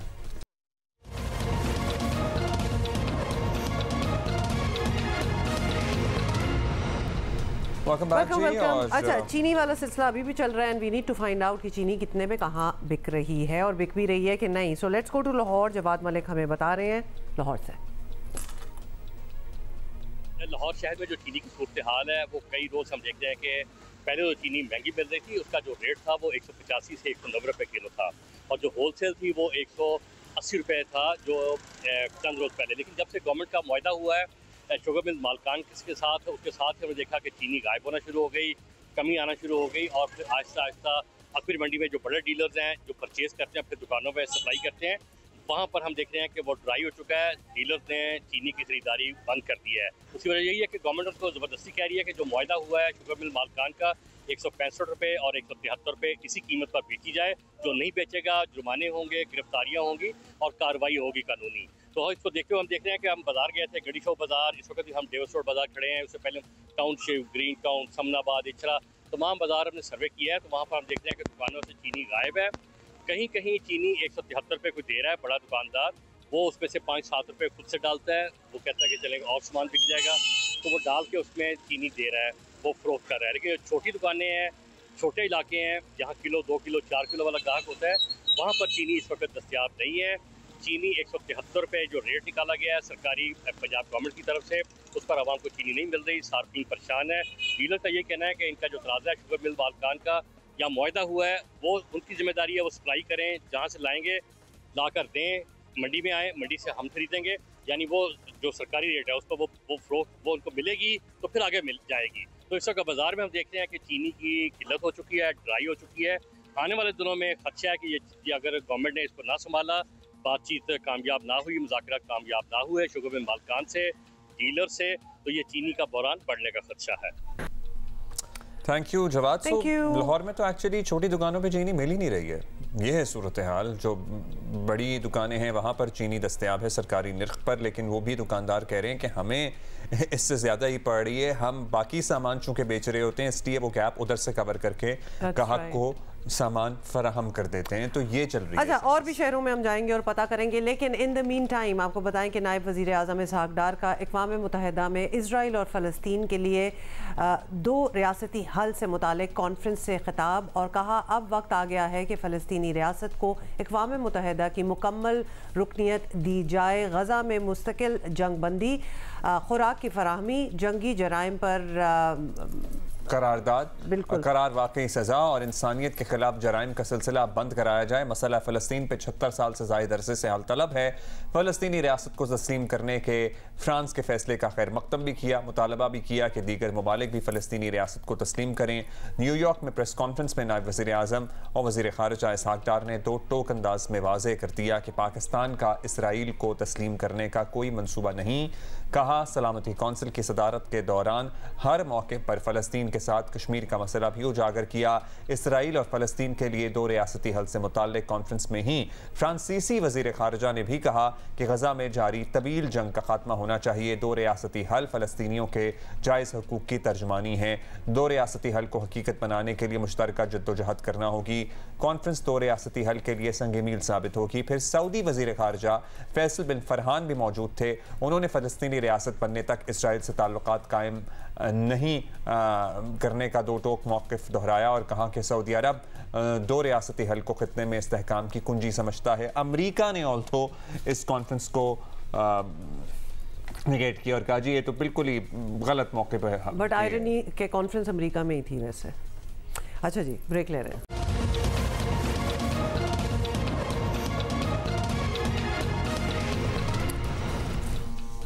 Welcome back. अच्छा जी, क्लाइमेट चेंज जो कि एक बहुत बड़ा इशू बन चुका है दुनिया में और ख़ास तौर पे हमारे लिए, उसी पे हम बात करेंगे। और बारिशों, सैलाबों और लैंडस्लाइडिंग के बाद गिलगित बल्तिस्तान के बाज़ इलाकों में हर तरफ तबाही के मनाजिर हैं। और आपको बताएं कि कई इलाके हैं जहां मुतासिर हुए हैं। गनीबाला एक इलाका है, इसके मकाम पर मकानात खंडरात में बदल गए हैं। अच्छा, सैलाब मुतासरीन इमदाद के मुंतज़िर हैं। ऑफ कोर्स आपको पता है ऐसी चीज़ों के बाद ये भी होता है जान बचाने की खातिर लोग अपना सामान घरों में ही छोड़ने पर मजबूर भी हो गए हैं। आहिस्ता आहिस्ता वाज़े हो रहा है कि क्लाइमेट चेंज के असरात से निमटने के लिए सब वसाइल कम पड़ रहे हैं और आने वाले दिन भी ख़तरात से खाली दिखाई नहीं दे रहे। गिलगित बल्तिस्तान और आज़ाद कश्मीर में 28 से 31 जुलाई तक फिर बारिशों की पेशगोई की गई है और इन इलाकों में एक बार फिर सैलाब और लैंडस्लाइडिंग का खतरा है। और सयाहों का जहां जानी नुकसान हुआ, वहीं मकामी लोग भी बुरी तरह मुतासिर हुए हैं। इतना नुकसान हुआ है, हमारी 100 कनाल के करीब ज़मीन थी वो सारी की सारी तबाह हो चुकी है। इसमें फसलें थी, हमारे मवेशी खाने थे, सारे तबाह हो गए। लेकिन सबसे हमें बड़ा अफसोस ये हमारे सर का साया, हमारी अम्मी हमसे छीन गई है। आप सब देख सकते हैं कितनी तबाही फैलाई हुई है इस सैलाब ने, लेकिन कोई पूछा ही नहीं हुई है। हुकूमत तो आवाम की हिफाजत के लिए, आवाम के हौसला बढ़ाने के लिए होती है, लेकिन कोई ऐसी हमें वो दिखाई नहीं दे रही है। ये बहुत ही ऊंचे दर्जे का सैलाब था, मड़ी था, इसके साथ बड़े बड़े पत्थर आ रहे थे, हर तरफ कोहराम मचा हुआ था, वावेला हो रहा था कि खड़ी फसलें इस वक्त मुकम्मल तौर पे हज़ारों सैकड़ों कनाल ज़मीन पे खड़ी फसलें तबाह हो चुकी हैं और इस आबादी का जो सबसे बड़ा मेन वाटर चैनल है वो मुकम्मल तबाह हो चुका है। दिन रात मेहनत करके सब घर वालों ने मिल के हमने ये ज़मीन ख़रीदी थी। उसके बाद अभी तो हमारे पास कुछ नहीं बचा। आप लोगों की मेहरबानी होगी, आप हमें कहीं वज़ीर आज़म से रिक्वेस्ट है कि हमें कहीं ज़मीन ख़रीद के दे, हमें सर झुकाने के लिए कहीं जगह मिले। काफ़ी सालों से हमने जो जमा किया था, जो भी बनाया था ज़मीन, ये मकान सब कुछ बह गया है हमारा। तो अभी तो हमारा मुतबादिल कोई जगह भी नहीं है। तो वक्त है, हुकूमत से हमारा एक यही रिक्वेस्ट है कि कोई हमारे इर्द गिर्द भी लोगों के दुनिया के ज़मीनें, फसलें, दरख्तें गए हैं तो उनके लिए भी सपोर्ट हो जाए। जिनके घर गए उनके लिए घर का कोई इंतज़ाम हो जाए। ये लिटरली इन लोगों पे कितनी बड़ी आजमाइश है कि ये कोई गरीब नहीं थे, इनके पास अपनी ज़मीन थी, अपनी फसलें थी, अपने माल मवेशी थे, अपने घर थे, और एक कुदरती आफत ने इनसे इनके घर की छत भी इनसे छीन ली, इनके माल मवेशियों के लिए भी कोई सामान नहीं रहा, और इनके जो खाने का इंतज़ाम था, इनकी अपने फसलें और इनकी अपनी ज़मीन थी, वो भी इस काबिल नहीं रही कि वहाँ पे ये कुछ कर सकें अभी। और ये सिर्फ सब कुछ क्यों हुआ है? बारिशों की वजह से। मतलब लिटरली इनकी बातें सुन के ऐसा लग रहा है, और ये सच भी है कहना कि ये किसी के साथ भी हो सकता है, ये कहीं भी हो सकता है। ये क्लाउड बर्स्ट, बारिशें, लैंडस्लाइडिंग, ये जो सब फिनोमेनाज हम देख रहे हैं, दे कुड हैपन एनीवेयर। अगर आप सिर्फ कराची को अगर समझ रहे हैं जी इस साल बारिश नहीं हुई और सब ऑलमोस्ट ठीक ही रहा, 3 साल पुरानी वाली बात अगर आप सोचें कि वो ज़्यादा इंटेंसिटी से हो, व्हाट वुड वन डू? क्या आप कर सकते हैं? अच्छा हुमा, ध्यामर में सैलाबी रेले में बह जाने वाली निजी टीवी एंकर की गाड़ी मलबे से निकाल ली गई है। गाड़ी में कोई मौजूद नहीं था। लापता फैमिली समेत दीगर सयाहों की तलाश अभी भी जारी है। हालिया सैलाब से मुतासरा बाबूसन नारायण शाहरा 1 हफ्ते बाद बहाल की गई है। एक तरफा ट्रैफिक के लिए सयाहती मकाम फेरी मेडोज़ में लैंडस्लाइडिंग के बाद फंसे सयाहों को अभी तक रेस्क्यू नहीं किया जा सका। This is the 3rd consecutive day that we are telling you this. फिर डेरा गाजी खान में तबाही मचाई है बारिशों ने। कच्चे में रास्ते और सड़कें पानी में डूब गए हैं। लिया में हज़ारों एकड़ पर खड़ी फसलें ज़ेरे आब आ गई हैं। जेहलम में सैकड़ों एकड़ ज़रे अराज़ी और दर्जनों मकानात बह गए हैं। जंग में दरियाए चनाब में तोगयानी से 10 से ज़ायद देहात ज़ेरे आब आए हैं। बसी रकबे पर खड़ी फसलों ने तबाही मचाई है। पानी आबादियों में दाखिल हो गया है। मॉनसून में बारिशें पहले भी होती हैं, ज़ाहिर होती हैं, लेकिन ऑब्वियसली हम देख रहे हैं कि इस बार कुछ ज़्यादा ही तबाही हुई है। गिलगित बल्तिस्तान और दीगर पहाड़ी इलाकों में जो हालात हमें नज़र आ रहे हैं इस वक्त, जो उनको दरपेश हैं, वो माजी में इसकी कम ही कोई मिसाल जो है वो मिलती है। और इस बात पर जोर दिया जा रहा है कि माहौलियाती तब्दीलियों के असरात पूरी शिद्दत से पाकिस्तान को मुतासर कर रहे हैं। अब तो कोई शक नहीं रहा, there is no doubt about it. माहौलियाती तब्दीलियों के असरात से निपटने के लिए पाकिस्तान आलमी सतह पर पहले भी कोशिश करता रहा है, मगर मौजूदा हालात बता रहे हैं कि इस मामले में पाकिस्तान को अपनी कोशिशें जो हैं वो ज़रा तेज़ करनी पड़ेंगी और थोड़ा सा अपने ऊपर ही रिलाई करना पड़ेगा। इसी पे हम बात भी करेंगे। सेनेटर शहरी रहमान साहिबा हमारे साथ हैं, साबिक वज़ीर माहौलियाती तब्दीली हैं, बड़ी पैशनेट हैं अबाउट दिस एज़ वेल। शहरी साहिबा, मानसून की तबाहकारियों पे तो ऑब्वियसली हम बात कर ही रहे हैं, लेकिन असल नुकसान तो क्लाइमेट चेंज के असरात की वजह से हो रहा है। तो क्या वजह है कि इतने सालों से हम इस इशू से बाखबर होते हुए भी कोई तैयारी शायद नहीं कर पाए या उस लेवल की तैयारी नहीं कर पाए? क्या इन असरात से बचना मुमकिन भी है? जी शुक्रिया। देखिए, बात यह है कि मानसून जो है इनकी जो इंटेंसिटी है और तेजी तुंदी आपने देखा बढ़ती चली जा रही है, और कोई मतलब इसमें कभी गैप होता है, 1 साल कभी कम होता है, कभी ज्यादा। बट एक बात तय है, 2022 से आपको ये सबक सीख लेना चाहिए था कि मॉनसून जैसा जो मौसम आता है वो हर साल आएगा, कभी कम होगा और कभी बहुत ज्यादा होगा। जैसे इस साल आप पंजाब के और नॉर्थ के इलाकों में देखें, और अभी पेशेंट हुई है कि आगे भी जाएगा ये, और अगला महीना भी खतरे से खाली नहीं होगा हमारे लोगों के लिए। तो ये बात तो माहौलियाती तब्दीली से बिल्कुल मुंसलिक है, ये ग्लोबल वार्मिंग से जुड़ी हुई है। और इस हवाले से देखिए, आपने अवेयरनेस की बात की। अवेयरनेस में ये सिचुएशन है कि आपके बेरली हमारे जो फैसला कुन मुख्तलिफ हल्के वहाँ कुछ रियलाइजेशन है, लेकिन डाउन द लाइन ये सोच मैं नहीं समझती पुख्ता हुई है कि हमें इसके लिए हंगामी तदाबीर करनी होगी पूरे साल। ये नहीं कि सिर्फ रेस्क्यू एंड रिलीफ ऑपरेशन हो, ये नाकाफी है जी। ये जो अप्रोच होता है कि डिजास्टर मैनेजमेंट का ही आपका अप्रोच हो कि जब मानसून या कोई डिजास्टर हो, आप पर बर्फ पड़े, मतलब आसमान फट पड़े, तब आप ऑर्गेनाइज करें और रेस्क्यू रिलीफ बिल्कुल आपका होना चाहिए। ऑर्गेनाइज अर्ली वार्निंग सिस्टम लगाएं, लेकिन ये भी करें कि पहले से आप लोगों को मुंतकिल कर सकें, मनसूबाबंदी कर सकें। अब ये प्रेडिक्शंस हुई हैं, इन इलाकों में लोगों को रोक लेना चाहिए कि जी आप इससे आगे नहीं जा सकते। इसमें सूबाई इंतजामिया और अजला का बहुत बड़ा रोल होता है। अच्छा शहरी साहब, पाकिस्तान में 2022 वाला सैलाब हो या फिर आजकल जैसे हालात हों, ये किसी से ढकी छुपी बात तो है नहीं कि माहौल ख़राब करने में हमारा हिस्सा ना होने के बराबर है। हम दुनिया के सामने ये केस काफ़ी दफ़ा रख चुके हैं, लेकिन इसका असर हम ज़ाहिर है सबसे ज़्यादा भुगत रहे हैं। दुनिया इस सिलसिले में, दुनिया ने एक तो जो वादे किए थे हमसे वो क्या पूरे किए, हमारी क्या मदद कर सकती है, हमें क्या मुआवनत चाहिए इसके तदारुक के लिए?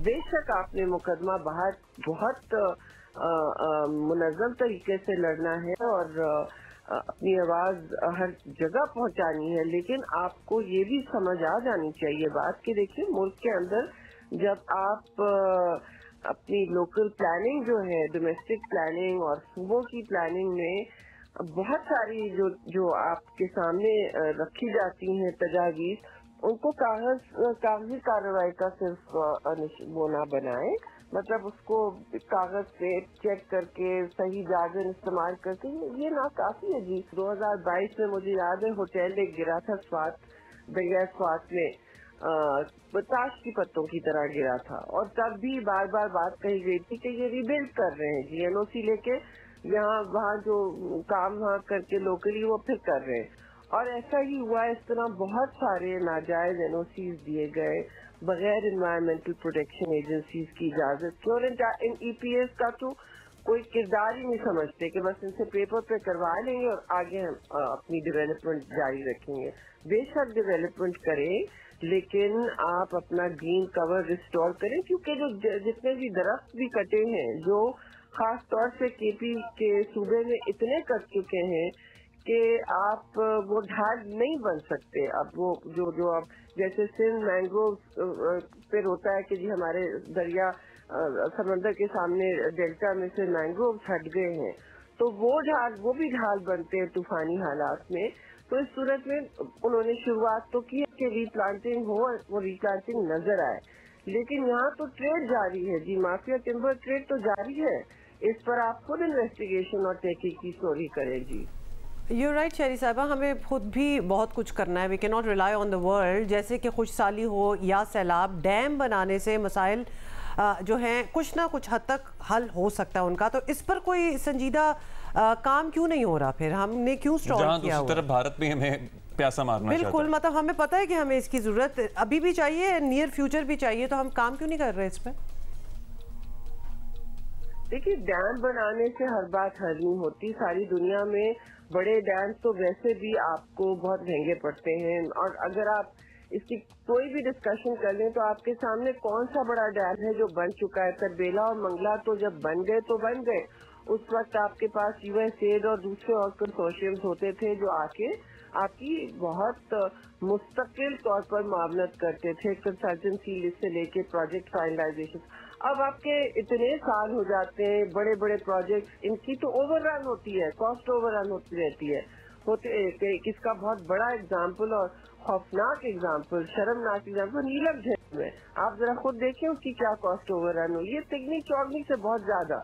तो ये कॉस्ट ओवर होते रहते हैं, इनकी कंसोर्शियम बन नहीं पाती। मतलब आजकल दुनिया में डेवलपमेंट एड इस तरह की नहीं मिलती, और अब आपके पास खुद पीएचडीपी में नहीं है इतने बड़े बड़े डैम्स बनाने का दरिया के। और हमारे पास एक ही रिवर है, एक रिवर सिस्टम है, इंडस रिवर, वो ऊपर से नीचे तक आता है, कश्मीर से काबुल से होते हुए नीचे दरिया तक, मतलब दरिया सिंध क्या मतलब बहरे अरब तक आता है, समंदर में जाता है, तो डेल्टा तक तो वो सूख चुका होता है आधे साल। इसलिए आप डैम्स अगर बनाएंगे तो ये तो एक ऐसा बड़े डैम्स बनाने का ना आपके पास सकत है। फ्रैंकली आप बात जितना करना चाहते हैं करें, लेकिन आपके पास वो ना फाइनेंसिंग है, ना इसकी लॉन्ग टर्म सॉल्वेंसी है।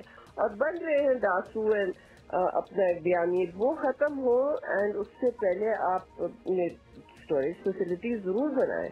मीडियम साइज स्मॉल डैम्स जो हैं वो जरूरी होते हैं, लेकिन ऐसे डिजाइन हो कि वो जब के बड़ा फ्लड आए तो ये फिर एक मसला ना बन जाए। अंग्रेज बना गया ना दुनिया का सबसे बड़ा मैन मेड इरिगेशन सिस्टम आपके यहाँ, आप क्यों नहीं उसको आगे बढ़ा सकते हैं कि दरिया का जो फ्लो है वो बरकरार रहे, लेकिन उसे मैनेज करने के लिए छोटे डैम, हार्वेस्टिंग, कैनाल, किस तरह छोटे आप बना सकते हैं जो मुतनाज़ा भी ना हो और पानी की तकसीम में ऐसे चलें कि दरिया का नेचुरल फ्लो चलता जाए।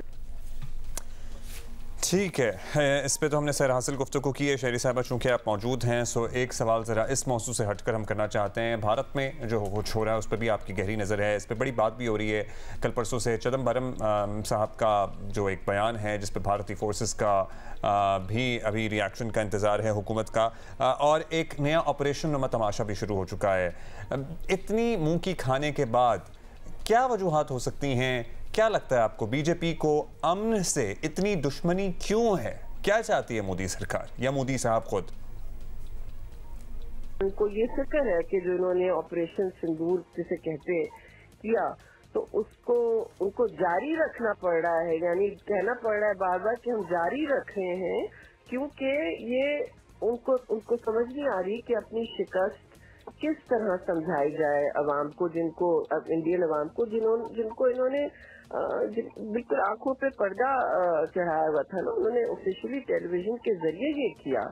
तो अब वो समझ नहीं पा रहे, जब सच तो सामने आ जाता है, पर्दा तो चाक हो जाता है, तो अब उनको समझ नहीं आ रहा। चिदम्बरम जो है, मैं जरूर ये आपको याद दिलाऊं, ये कोई ऐसे कोई सॉफ्ट ऑन पाकिस्तान नहीं है, इनका कोई नरम गोशा नहीं है जी पाकिस्तान के लिए, लेकिन इन्होंने माजी में सख्त बातें जरूर की हैं, लेकिन उन्होंने कभी दरवाजे नहीं बंद किए थे इस तरह अमन पे या किसी जॉइंट मुस्तकबिल पर या सिर्फ जंग पर उन्होंने सारा इन्हिसार रखा था। तो ये तो सवाल पूछेंगे ना कि आपने क्यों किया, कैसे किया, और ये कहना उनका बहुत बड़ी बात है। He was an empowered home minister, वो मुंबई अटैक्स के बाद वही थे जो पाकिस्तान के साथ डील कर रहे थे, और उनके नजर बारीबीनी से वो सब कुछ देखते और देख चुके हैं। उन्होंने जब कहा है कि ये पहलगाम अटैक, तो ये किस मफरूजे पे ये बात कर रहे हैं, तो ये तो बहुत बड़ी बात है इनके लिए। मैं समझती हूँ बहुत बड़ी इंटरनल सियासी शिकस्त है। तो और सारी दुनिया, किसी ने इनकी बात एक्सेप्ट नहीं की। इनका बयानिए की जो जंग छेड़ी हुई है इन्होंने, वो नहीं किसी ने एक्सेप्ट की। तो सोचने का वक्त भी इनको आ गया और बड़ा संगे मील इनके लिए बन गया है, संगे मील शिकस्त है इनके लिए ये। बहुत शुक्रिया शरीर रहमान साहिबा, और and we agree with you कि एब्सोल्युटली ये तो बहुत पहले ही स्टार्ट हो जानी चाहिए थी, हो भी रही थी, लेकिन अब जरा कुछ भारी भरकम नाम, कुछ big figures, influential names are also questioning the Indian government कि एक्चुअली हुआ क्या था, और प्रूफ ही ले आए। अब तो इतना अरसा गुजर गया कि किसी को तो पकड़ा होगा ना अब तक, बट नहीं, बस उन्होंने कहा जंग करके हमने सीख अभी आगे बढ़ेंगे। और वाकयात से हमने प्रोग्राम का आगाज किया था, उसी तरह का, उसी नौयत का समझ लें एक और वाकया है। रावलपिंडी में जिरगे के हुक्म पर कत्ल की गई शादीशुदा खातून की कल कब्र कुशाई हुई, पोस्टमार्टम मुकम्मल हुआ। फॉरेंसिक टीम ने मकतूला की लाश से नमूने हासिल कर लिए। रिपोर्ट आने पर पता चला कि खातून को किस तरह कत्ल किया गया था, और कब्र की निशानदेही भी बाय द वे गिरफ्तार मुलजमान ने ही की। पुलिस ने अदालत से मुलजमान का 4 रोज़ा जिस्मानी रिमांड हासिल कर लिया, और अदालत ने मुलजमान को 1 अगस्त को दोबारा पेश करने का हुक्म भी दिया है। और पुलिस के मुताबिक खातून के कत्ल का फैसला करने वाले जिरगे के सरबराह असमतुल्लाह समेत अब तक 8 मुलजमान गिरफ्तार किए जा चुके हैं। मकतूला को पहले शौहर को भी गिरफ्तार कर लिया गया, मकतूला के पहले शौहर को भी गिरफ्तार कर लिया गया है। खातून और उस्मान का निकाह 12 जुलाई को मुजफ्फराबाद में हुआ था, और मकतूला ने जुडिशल मैजिस्ट्रेट के सामने पेश होकर मर्जी से निकाह का जो बयान है वो दिया था, और ये भी बताया था कि उसका पहला शौहर उसे ज़बानी तलाक दे चुका है। तो she was actually pretty clear about the whole thing. अब फॉरेंसिक हो चुका है, इतना ज़्यादा टाइम नहीं गुजरा था, हमने नोटिस किया था। फॉरेंसिक हो चुका है, पोस्टमार्टम जब आएगा, रिपोर्ट जब आएगी तभी पता लगेगा सर्टनली। अभी शबीर डार हमारे साथ मौजूद हैं। शबीर, तफ्तीश में कोई पेशरफ्त हुई है? कुछ बयानात से सामने आया हो जो लोग ज़ेरे हिरासत हैं, उनसे तफ्तीश में कुछ मालूम हो सका हो कि ये किस तरह प्लान हुआ, सारा कुछ किस तरह से मर्डर हुआ, और अभी क्या अपडेट है? अब्दुल्ला, इस कत्ल केस में पुलिस इन्वेस्टिगेशन में ये कम से कम इस्टेब्लिश हो चुका है कि जो मकतूला सिद्रा अरब का कत्ल है वो एक जिरगे के नतीजे में ही हुआ है। और गुज़श्ता रोज़ जो कब्र कुशाई हुई वहाँ पर भी जो डॉक्टर्स की टीम आई थी वहाँ पर भी इस बात की तस्दीक हुई कि जो सिद्रा अरब है उसका गला दबाकर जो है उसका कत्ल किया गया और उसके जिस्म पर भी कई निशानात पाए गए, तशद्दुद के निशानात पाए गए।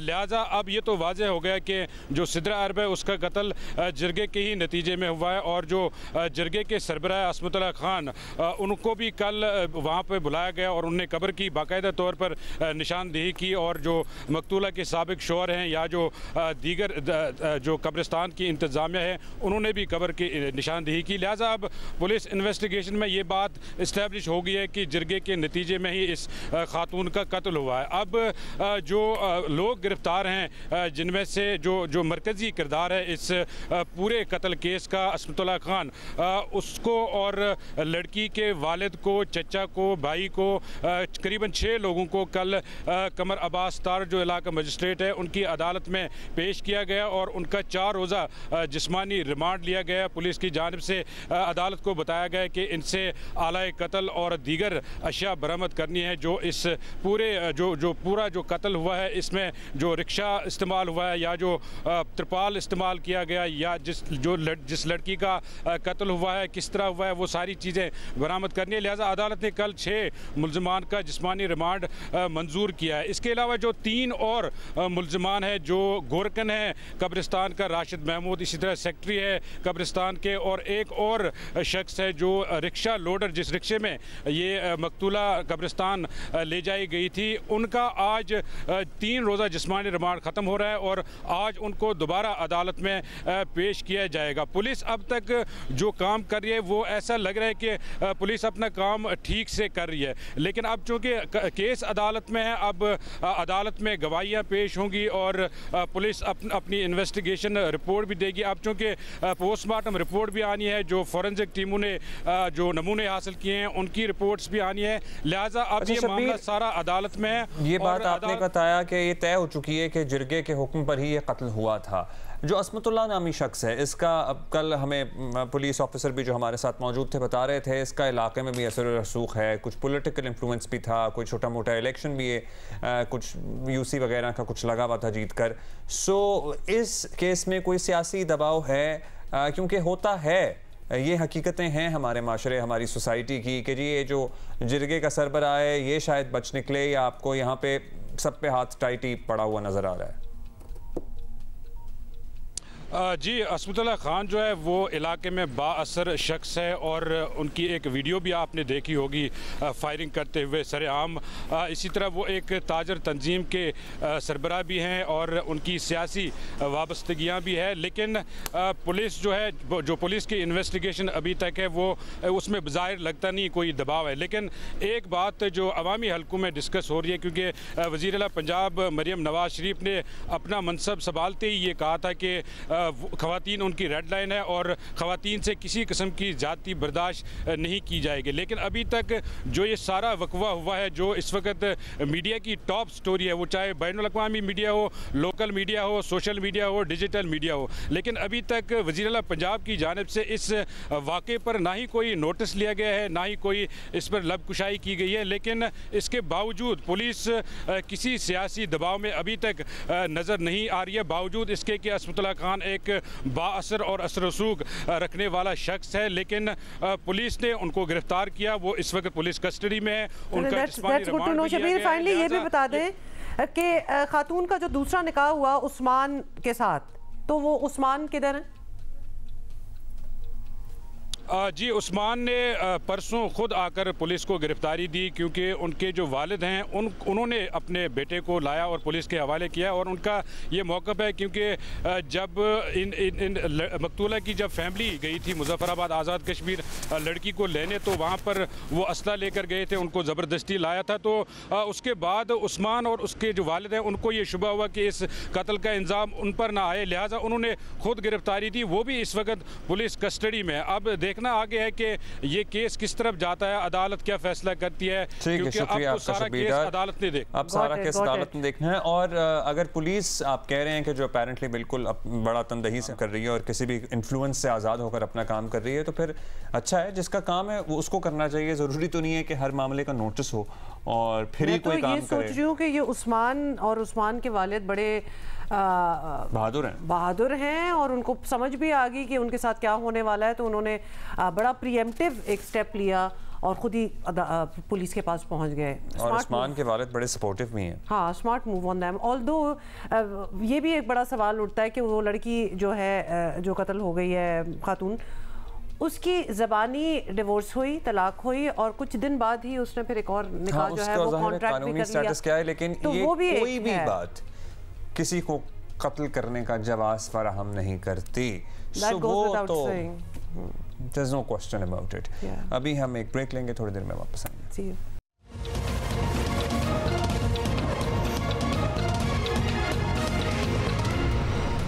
Let us talk about cricket. Asia cup का ऐलान हो चुका। क्रिकेट के मद्दार 9 सितंबर से 28 सितंबर तक मुत्तहिदा अरब अमारात में दिलचस्प मुकाबले देखने को बहुत ही बेताब हैं, मगर इंडिया में अब भी ऐसे तंग नज़रों और तासुब के मारों की कमी नहीं जिन्हें पाकिस्तान के साथ खेलने पर शदीद तकलीफ हो रही है। ऑलरेडी वो खेल को सियासत में घसीट रहे हैं, as they always do. Media का एक हल्का भारतीय क्रिकेट बोर्ड की एशिया कप में शिरकत पर तनकीद कर रहा है, और तो और कुछ छोटे दिमाग के साबिक क्रिकेटर्स भी इस शर्मनाक प्रोपेगेंडा का हिस्सा बन रहे हैं, और या फिर कुछ ज़्यादा ही क्या कहेंगे इसको, देशभक्त बनने की कोशिश कर रहे हैं, अपने आप को साबित करने की कोशिश कर रहे हैं। वैसे भारत के माजी को देखकर मोदी की हुकूमत से किसी भी फैसले की तवक्को की जा सकती है। हाल ही में भारतीय खिलाड़ियों ने भारतीय मीडिया के दबाव में आकर इंग्लैंड में होने वाली वर्ल्ड चैंपियनशिप ऑफ लेजेंड्स में पाकिस्तान के साथ खेलने से, आपको पता ही है ना, इनकार कर दिया था।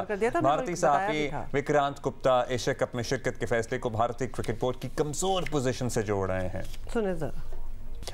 बीसीसीआई ने धमकी दी थी कि अगर एशिया कप 2025 के इजलास का मकाम तब्दील ना किया गया तो इजलास का बायकॉट करेंगे, लेकिन चेयरमैन पीसीबी जो कि खुद प्रेसिडेंट भी हैं एशियन क्रिकेट काउंसिल के, मोहसिन नकवी ने तयशुदा मकाम पर ढाका में ही इजलास किया। भारतीय सेक्रेटरी राजीव शुक्ला को ऑनलाइन शिरकत करना पड़ी थी। इसमें पाकिस्तान का मौक़िफ़ बड़ा वाज़ेह है कि खेल को सियासत की नज़र नहीं होना चाहिए। और वैसे किसी भी ज़ीशऊर इंसान से अगर ये आप ये पूछें कि खेल को सियासत की नज़र होना चाहिए या नहीं होना चाहिए, हाँ होना चाहिए। मतलब Abdullah, not just India, Pakistan, we do see that happening. मतलब हमने ऐसे एग्जांपल्स दुनिया में भी देखे।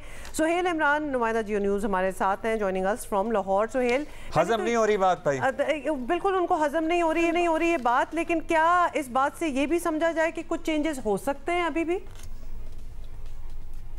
उमर अब्दुल्ला, लगता है ऐसे कि जैसे इंडिया पूरा जो है वो इस वक्त सदमे में है, और वो सदमे की हालत में उनका रोना धोना जो है वो ख़त्म ही नहीं हो रहा। पहले दौर ऐसा था कुछ अरसा पहले तक कि इंडिया वाले खुद बस्ती में आग लगाते थे और खुद ही मस्ती करना शुरू कर देते थे, लेकिन इस वक्त जो सूरत हाल है वो थोड़ी सी मुख्तलिफ इस लिहाज से है कि चेयरमैन पाकिस्तान क्रिकेट बोर्ड हों या ACC के सदर मोहसिन नकवी हों, उनका वजह से जो है जो फैसले हुए, पहले जो दौर था वो आपको याद है क्या था। पहले हाइब्रिड माना जाता था, बगैर किसी लिखत पढ़त के, बगैर किसी बराबरी के ऊपर। अब सूरत उसके मुख्तलिफ थी कि हाइब्रिड अगर हुआ भी है चैंपियंस ट्रॉफी तो, लेकिन यह भी मुआहदा हुआ कि पाकिस्तान भी इंडिया जाकर नहीं खेलेगा 2028 तक। इसी तरह इससे पहले जब बिग 3 का मामला था, आप बिग 3 गए, आप मान के वापस आ गए, फिर आपने कोई लिखत पढ़त नहीं हुई, फिर आपका केस चला, आपको लाखों डॉलर जो हैं वो उस केस में हारने पड़े। अब बहुत दूर ना जाए, 2 साल पहले की बात ही अगर आप कर लें कि एशिया कप जब अनाउंसमेंट होना था 2023 में और हाइब्रिड मॉडल के तहत होना था, उस वक्त जो सरबराह थे ACC के वो जय शाह थे। अब जय शाह साहब ने जब पाकिस्तान क्रिकेट बोर्ड के उस वक्त के चेयरमैन ने एक तकरीब रखी हुई थी 5 स्टार होटल में, और उसमें अनाउंसमेंट किया जाना था, मेजबान की हैसियत से पाकिस्तान की तरफ से शेड्यूल अनाउंस किया जाना था। लेकिन जय शाह साहब क्या करते हैं, आधा घंटा पहले वो अपने सोशल मीडिया अकाउंट से कर देते हैं, पूरे का पूरा शेड्यूल अनाउंस कर देते हैं। अब अगर मोहसिन नकवी ने शेड्यूल अनाउंस कर दिया है और पूरे के पूरा बता दिया ये कहाँ पे होना है, पहले डेटें अनाउंस की, फिर उसके बाद शेड्यूल अनाउंस किया, तो मुझे लगता है वो भूल गए हैं कि उनके दौर में भी जय शाह यही करते रहते। अगर अब मोहसिन नकवी ने यह कर दिया है तो उनको लगता है बहुत ज्यादा तकलीफ पहुंची है और इसमें प्रोवोक कर रहा है खासतौर पर इंडिया का मीडिया अपने प्लेयर्स को और अपने सियासतदानों को। हालांकि कुछ अर्सा पहले 15 रोज पहले की बात है कि उनका जो पॉलिसी है, अच्छा बाकियों का क्या किरदार है? श्रीलंका को भी आपको पता है साथ मिलाने की कोशिश की, वो सॉर्ट ऑफ क्या कहें मिल गए क्योंकि वो भी नहीं आए ना, वीडियो लिंक के जरिए ही आए। फिर अफगानिस्तान को भी बड़ा मरूब करने की कोशिश की, दे डिड नॉट लिसन और वो वहाँ मौजूद थे फिजिकली। सो दीगर ममालिक जो हैं जो इस काउंसिल का हिस्सा हैं उनका क्या किरदार है इसमें? अब जी डेफिनेटली इसमें तो कोई दो राय नहीं है कि इंडिया ने अपनी लॉबी करने की कोशिश की थी, लेकिन at the end of the day आप ये देखें कि पहली मरतबा ऐसा हुआ है कि एजीएम में तमाम के तमाम अरकान मौजूद थे, बेशक वो फिजिकल थे या वहां पर जूम के जरिए आए थे, क्योंकि ये कोई पहला मौका नहीं है कि जो मेंबरान थे वो जूम के ऊपर आए हो।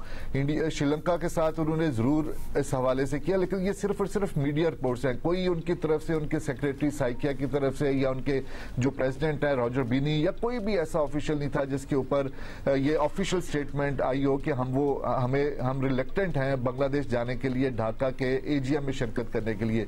ये तमाम तत्व जो था वो या आप इसको कह लें कि फीड किया गया था इंडियन बोर्ड की तरफ से, लेकिन डिनाई नहीं किया। आपको याद होगा आज से 2 महीने पहले जब पहलगाम वाला सूरत चल रही थी, कशीदगी थी दोनों ममालिक के दरमियान, तो ये कहा गया था कि पाकिस्तान और इंडिया पाकिस्तान के साथ किसी भी फोरम के ऊपर किसी भी टूर्नामेंट पे नहीं खेलेगा। तो तकरीबन 4-5 घंटों के अंदर इंडियन क्रिकेट बोर्ड की जानब से बाकायदा तौर पर इस बात की तरदीद आ गई थी कि इस तरह का कोई फैसला नहीं किया गया। लेकिन इस मरतबा जो सूरत हाल है उसमें इंडियन क्रिकेट बोर्ड की तरफ से कुछ नहीं आया था, क्योंकि उन्हें इल्म था कि उनकी एक एग्रीमेंट तय है और उन्होंने खेलना ही खेलना है। जेशा के ही दौर पे एसीसी के 4 इवेंट्स जो होने हैं 25, 27, 29 और 31 को, उसके राइट्स बेचे गए थे, अरबों रुपए में वो राइट्स बेचे गए थे।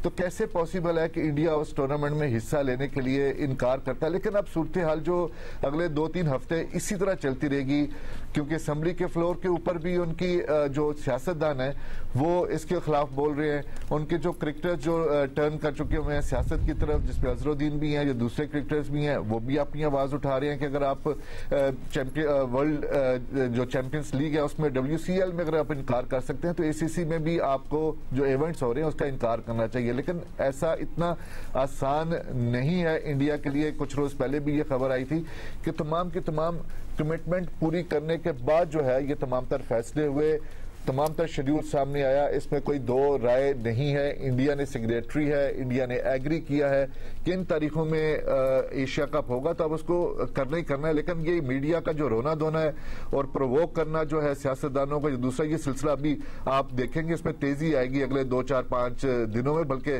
2-3 हफ्तों में ये सारा चलता रहेगा। अच्छा, अब पाकिस्तान विमेन क्रिकेटर्स और जो उनके टूर्नामेंट्स हैं उसका क्या फ्यूचर होगा? बिकॉज अब जो 3 साल का मुआहदा हुआ है जिसमें यही है कि न्यूट्रल वेन्यू पे ही मैचेस होंगे, तो ये उन पे भी विमेन क्रिकेटर्स पे भी यही लागू होगा कि कोई न्यूट्रल वेन्यू ही होगा, वही मैचेस होंगे? जी जी, अभी तो आपको ज्यादा दूर नहीं जाना। अभी आपको चंद हफ्तों के बाद ही टूर्नामेंट शुरू हो रहा है, आईसीसी का वर्ल्ड कप शुरू हो रहा है विमेंस का, और उसमें उसके तमाम के तमाम जो मैचेस हैं वो पाकिस्तान के क्लबों में हैं। और अगर पाकिस्तान सेमीफाइनल में पहुंचता है और इंडिया उसके मद्दे मुकाबल होता है तो फिर उनको भी, इंडिया को भी आके क्लबों में खेलना पड़ेगा। अगर फाइनल में पाकिस्तान क्वालिफाई करता है तो वो भी क्लबों में होगा। तो बाकी जो इंडिया या दूसरी टीमें हैं वो वहां पर अपने मैचेस खेलती रहेंगी इंडिया में, और जब पाकिस्तान के साथ खेलना होगा या श्रीलंका के कुछ ऐसे मैचेस हैं जो कि वहां पर होंगे। इसी तरह अगले साल जो है वो मेंस का T20 वर्ल्ड कप है जिसकी मेजबानी मुश्तरका तौर पर इंडिया और श्रीलंका के पास है। उसमें पाकिस्तान अपने तमाम तर मेंस टीम जो है वो श्रीलंका में खेलेगी। लेकिन विमेंस का जो 2028 वाला है जिसकी मेजबानी की अभी अनाउंसमेंट तो खैर वो चीजें नहीं हुई हैं, लेकिन ये तमाम के तमाम जो तरीकाकार है ये 2027-28 तक चीज। ठीक है सोहेल भाई, वो हमारी जो वेस्ट इंडीज वाली सीरीज है उसके लिए क्या है स्केड्यूल रवानगी का, पहुंचने का?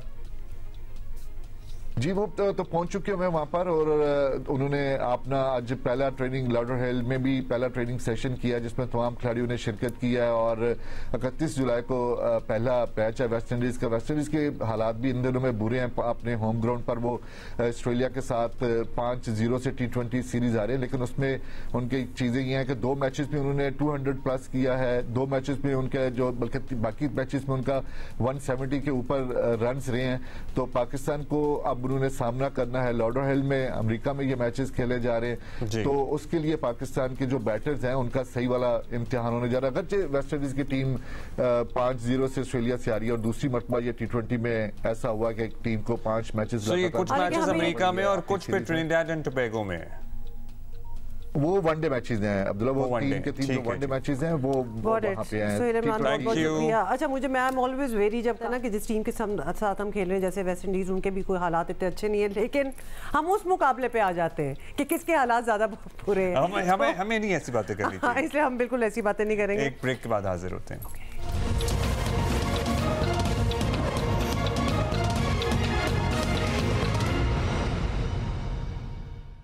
अभी हम कोयटा जाएंगे, इससे पहले चीनी के भाव हम पता कर रहे थे हर जगह से, क्योंकि हमने जाके लेनी है ना चीनी जहाँ सबसे सस्ती मिलेगी।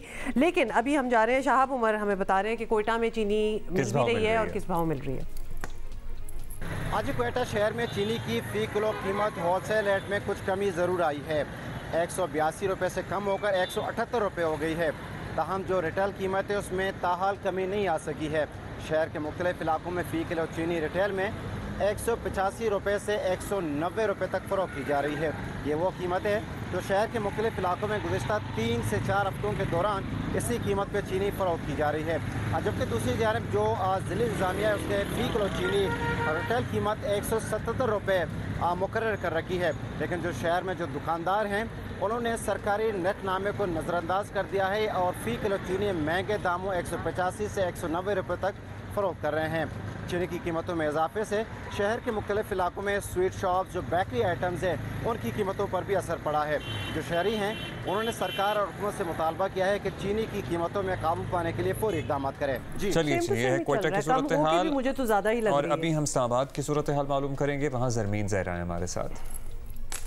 इस्लामाबाद में भी यही सूरत हाल है कि चीनी की कीमत हुकूमत के मुकर्रर करदा रेट पर अभी तक नहीं आ सकी। कहीं पर चीनी की कीमत 185 रुपये, कहीं पर 195 रुपये, कहीं पर 200 रुपये तक दस्तयाब है। लेकिन ज़्यादातर इस्लामाबाद की मार्केटों में हमने देखा है कि चीनी दुकानदार फ़रोख्त ही नहीं कर रहे। कुछ छोटी मोटी मोहल्ले की दुकानों पर चीनी जो है वो मिल रही है शहरियों को, अदरवाइज बड़ी मार्केटों में से चीनी या तो गायब है या फिर शहरी देने से, दुकानदार देने से शहरियों को इनकार कर रहे हैं। लोगों को शदीद दुश्वारी और परेशानी का सामना है क्योंकि बेसिक जो है वो नीड है चीनी। और इस्लामाबाद में इस पर वफाकी वजीर जो है राना तनवीर, उन्होंने भी नोटिस लिया है और आला सतह इजलास में शुगर के उसमें उन्होंने कहा कि चीनी की सूरत हाल को यकीनी बनाया जाए, इसकी फरहमी को यकीनी बनाया जाए, इसके तरसील को मॉनिटर करने के लिए उन्होंने एक कमेटी भी बना दी है और उसके अलावा एक व्हाट्सएप ग्रुप का क़याम जो है वो भी अमल में लाया गया है। लेकिन अभी तक यही सूरत हाल है कि हुकूमत के मुकर्रर करदा रेट पर चीनी जो है इस्लामाबाद में फ़रोख्त नहीं होगी। अच्छा, अब जब सब जगह जाएंगे और मुल्तान नहीं जाएंगे तो मुल्तान वाले दोस्त नाराज़ होंगे ना, तो फिर जौदत नदीम है हमारे साथ। बिल्कुल जी, मुल्तान में भी चीनी की कीमत जो है वो कम नहीं हो सकी। शहर में मुख्तलिफ इलाकों में अगर चीनी की कीमत के हवाले से बात करते चलें तो 180 रुपये से लेकर 190 रुपये तक फ़रोख्त की जा रही है। जबकि कुछ चुनिंदा इलाके ऐसे भी हैं जहाँ पे 200 रुपये किलो के हिसाब से चीनी फ़रोख्त हो रही है। शहरी काफ़ी परेशान नज़र आए। उन्होंने कहा शहर भर में कहीं पर भी उनको सस्ती चीनी फ़रोख्त नहीं की जा रही। जबकि जो सरकारी रेट हुकूमत पंजाब की जानिब से कुछ अर्से कबल दिया गया था 165 रुपये किलो के हिसाब से, वो शहर में हमने पूरा सर्वे किया, कहीं भी ऐसी 165 रुपये किलो के हिसाब से चीनी जो है वो फ़रोख्त ही नहीं की जा रही। ऐसी चीनी तो हमें कहीं नहीं मिल रही है। इनफैक्ट हमें तो 35 ऊपर लगा के 200 की लेनी पड़ रही है। अब हुकूमत से यही अपील है कि इस चीज़ पे एक्शन लिया जाए और चीनी का रेट कम किया जाए। जो है ख़ास तौर पे जो ज़िले इंतज़ामिया है वो बुरी तरह नाकाम हो चुकी है चीनी की कीमत पर अमल दरामद कराने में, जो कि 165 रुपये किलो का हुकूमत की जानिब से कहा गया था।